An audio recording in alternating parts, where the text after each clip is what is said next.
We are the only party in Albania that who are truly right-wing party.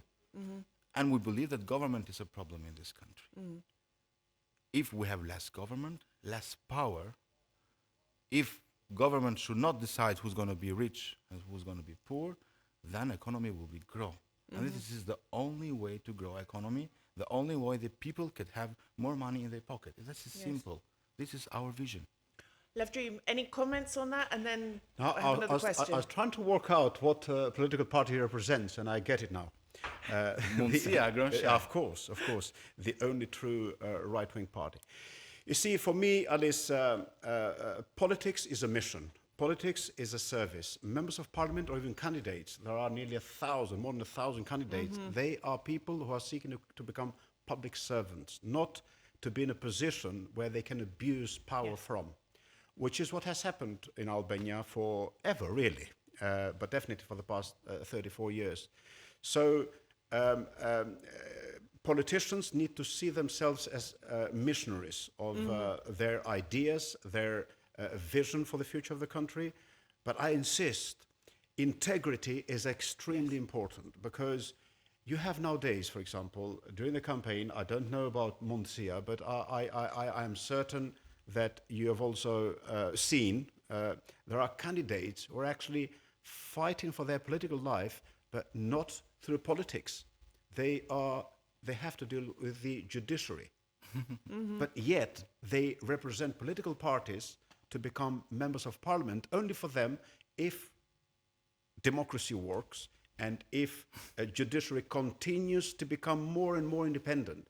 We have a new judiciary system which the political class, if there was one thing, if you were to ask me what is the one thing that they have achieved in the past 35 years, I would say the attempts that are being made, the efforts that are being made to have a political free, so no influence from politics in terms of the way in which justice is delivered to people.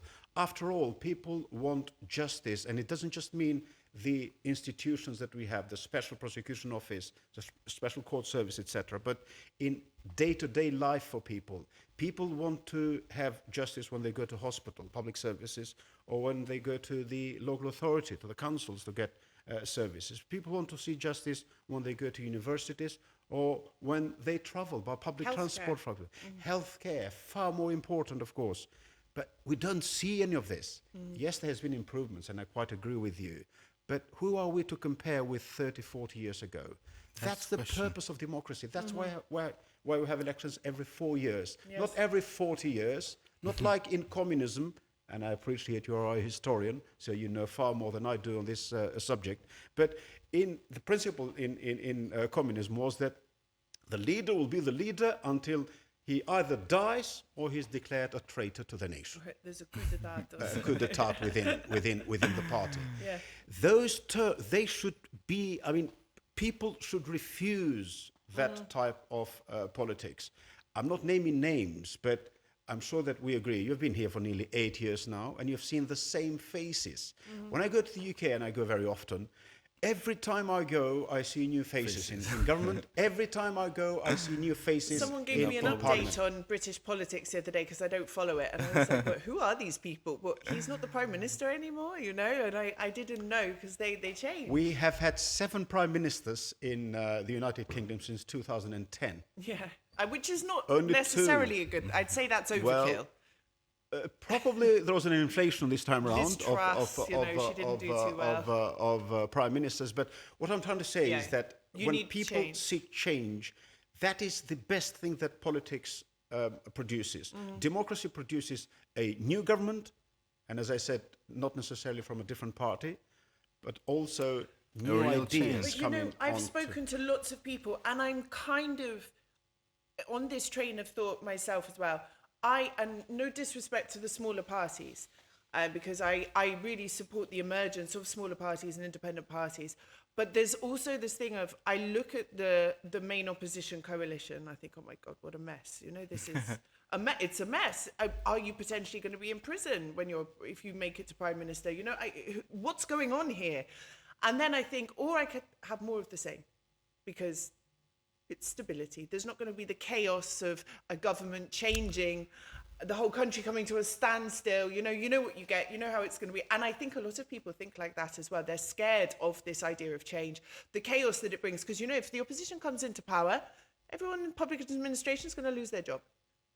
the country's going to... I see your point, but I don't think that could be possible. And I tell you why. Because some of the things that have happened in the past 12 years, and I'm not taking political lines here, so I'm not going down political lines, but for example, I can't see teachers lose their jobs. I can't see doctors, nurses, police officers, army officers. But I think people in positions, higher positions... Tens of thousands they are removed. That we know this history in Albania.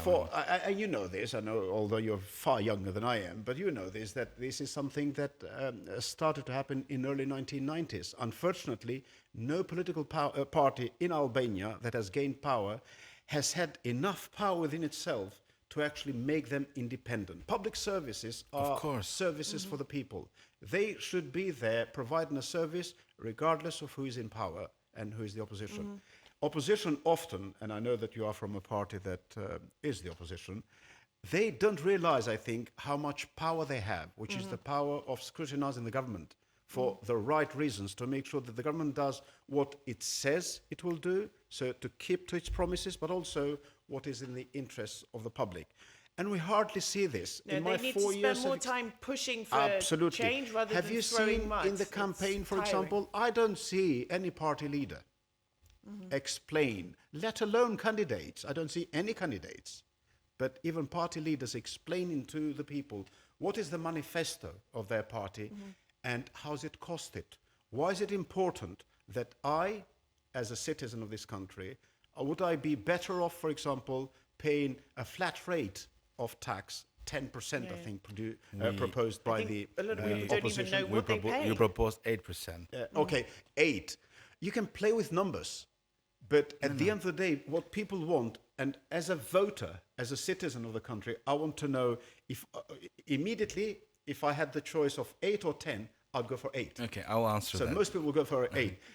But what I'm trying to say here is not singling out as No, you made a party, point. because I have a lot of respect for new political parties, because I think that's what should happen in a democracy.